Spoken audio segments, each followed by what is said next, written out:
mini rakal ha se lo lai mino kan chambak big mi zida si rakatin ha se lo thang chat de chu kan pem tok na ma pumpak in boy pa he hokom na angai lo mi kan tam chok phundang chim sia chon full time stoin part time krifa kan tam tok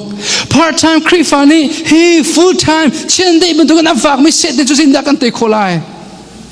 nang na pian thar na ke mi pi ni khan nak ding me na pian thar sia chu kha chu ngalo pathian ni hin na ti nak ta tak an hal piak mo na ti mi tia nai ti mi pathian ni hin na ti nak tak an hal piak mo boy pa ka don na ti mi khi mi pi ni an hal piak len zonga boy pa ni an hal piak lo sia chun pak bolong bak se boy pa ni hin an hal piak mo zerong a zo man boy pa bak ni ti mi chu volei chunga hin ama pantuk soi sel ok umlo miding pathian ati mi thatlo nak amar tak mi at umlo pathian kan du mi le pathian kan ti mi le pathian kan dot kan ti mi he mindung ni he anang chun na piang thar tok an ka ti mi an kan ti a khen thon nak tak umlo na boy pa ni hin ani he chu akati mi bakasi akadu mi asi